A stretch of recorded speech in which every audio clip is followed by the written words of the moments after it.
जुए की तरह जो हमें एडिक्शन हो जाता है ना, इससे भाई शेयर खरीदना आज ही बढ़ेगा, ये इन चीज़ों से। तो जेपी पावर में जब 1 साल वाला स्टेक से कुछ नहीं हुआ तो हमने अभी से जो स्टेक ले लिया है अपना, इसके अंदर 2-4 महीने से, हम तो इसमें कब एवरेज करना चाहिए और कब हमें एवरेज नहीं करना चाहिए, क्योंकि कई बार मुझे कॉल भी आ रही है।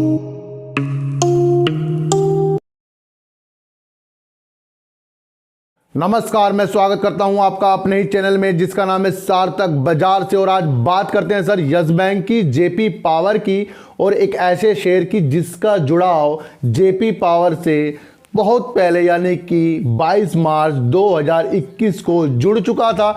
उसके बारे में बात करेंगे। और उन सब की बात करने से पहले ना एक बात उसकी कर लेते हैं कि हमें कब एवरेज करना चाहिए और कब हमें एवरेज नहीं करना चाहिए, क्योंकि कई बार मुझे कॉल भी आ रही हैं, पूछ भी रहे हैं सर यस बैंक में एवरेज कर लें या जेपी पावर में एवरेज कर लें।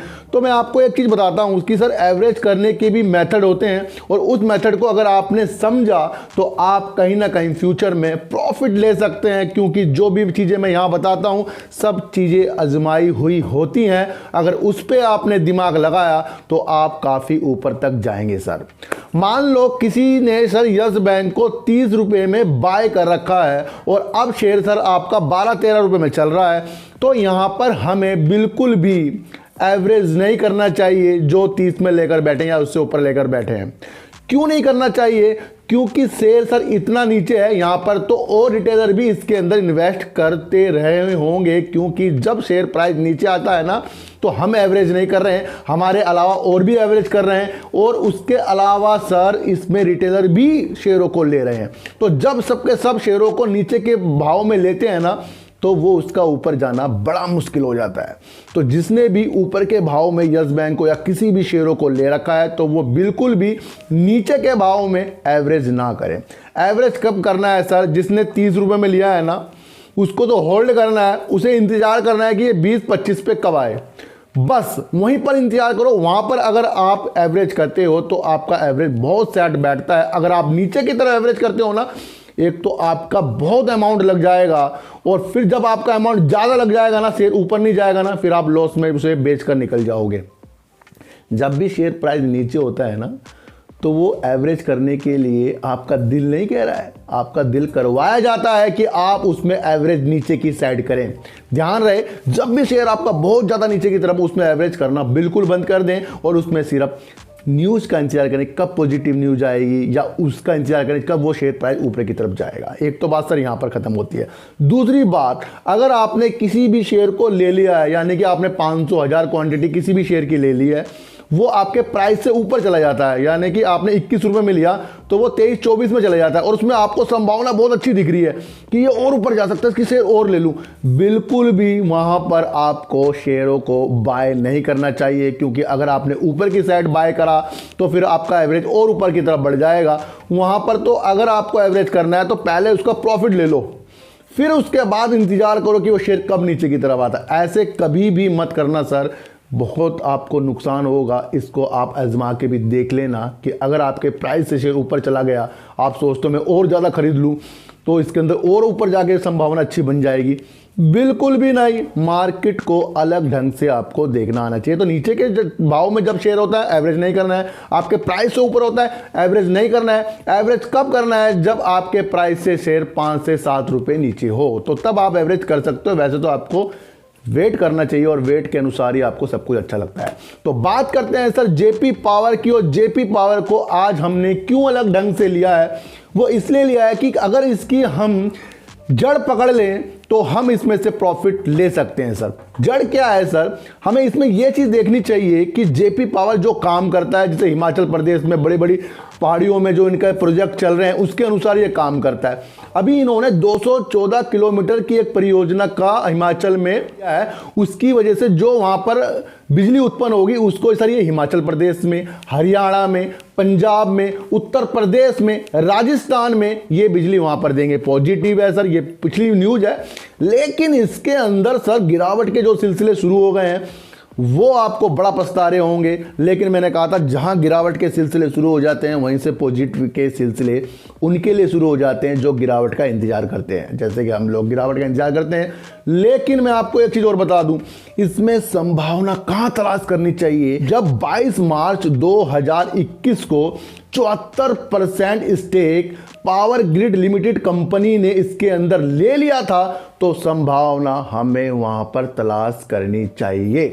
पावर ग्रिड सर अपने आप में महारत्न एक कंपनी है जो इंडिया की सबसे बड़ी इलेक्ट्रॉनिक पावर ट्रांसमिशन यूटिलिटी में सबसे बड़ा एक नाम है। उसमें आपको अपना दिमाग इसलिए लगाना चाहिए क्योंकि जो पावर ग्रिड काम करती है सर, ट्रांसमिशन में काम करती है और 99% उनका जो काम है बढ़ता ही जा रहा है। तो जब पावर ग्रिड ने जेपी पावर में 74% का स्टेक एक साल पहले ले लिया है और उसके बाद भी तेजी हमें नहीं देखने को मिल रही है, तो समझो इशारों को इसमें आने वाले समय में ना बहुत अच्छा काम होने वाला है। और पावर ग्रिड को अगर आप सर्च करोगे ना सर, बहुत ही बेहतरीन एक कंपनी है। मैं आपको ये चीज़ बता दूं सर, 195 में इसका भी शेयर चल रहा है सर, और इसके जो टारगेट जो निकल के आ रहे हैं ना, कोई 214 कोई 244 का भी टारगेट इसका मिलता जा रहा है। और पावर ग्रिड सर दूर संचार के लिए भी ट्रांसमिशन का काम करती है। ये बहुत ही एक पॉजिटिव संकेत आपको दे रहा है कि इतनी बड़ी कंपनी ने 24% का स्टेक जेपी पावर में लिया है। तो जेपी पावर में जब एक साल वाला स्टेक से कुछ नहीं हुआ, तो हमने अभी से जो स्टेक ले लिया है अपना इसके अंदर 2-4 महीने से, हम तो इसमें बड़ी बड़ी उम्मीदें लगा लिए। उम्मीदें छोड़ो सर, मैं आपको एक चीज़ और बता दूं, शेयर मार्केट में उम्मीदें लगाना छोड़ दो, दिल लगाना छोड़ दो, दिमाग लगाना छोड़ दो। सिर्फ शेयरों को अच्छे काम के प्रति लेकर ना आराम करना शुरू कर दो। जिस दिन आपने आराम करना शुरू कर दिया ना शेयर खरीद कर, मजा आ जाएगा, आपकी जिंदगी हराम से कट जाएगी। हमारा आराम हराम कब हो जाता है, जब हम उसके अंदर ज्यादा दिल लगाकर उसमें एवरेज करने के लिए बैठ जाते हैं। तो एवरेज आपको बिल्कुल भी ऐसे शेयरों में नहीं करना है जो आपको समय समय पर धक्का सा देता रहता हो और वो शेयर प्राइस आपका वहीं पर लटकता रहता हो। इस बात को समझो कि जेपी पावर में 74% पावर ग्रिड एक बहुत जानी मानी कंपनी ने स्टेक ले रखा है। बस सारी बातों को छोड़ दो। अब हिमाचल प्रदेश, उत्तराखंड, इन पर इनकी परियोजना चलती रहती है, उनकी बात को पकड़ लो। शेयर प्राइस का ऊपर नीचे के हिसाब को छोड़ो और इन सब में दिमाग लगाना है ना, तो आपको मैं बता दूं सिर्फ 74% स्टेक पावर ग्रिड ने ले रखा है। गूगल में सर्च करो, बहुत ही बेहतरीन ये कंपनी है। जब इतनी बड़ी कंपनी इसमें स्टेक ले लिया है तो हम भी इसके अंदर अब हमें आराम करना पड़ेगा। पॉजिटिव संकेत आपके उसी दिन से शुरू हो जाते हैं जब आपको कुछ बड़ी कंपनी छोटी कंपनी में हाथ लगाते हुए दिखाई देती है।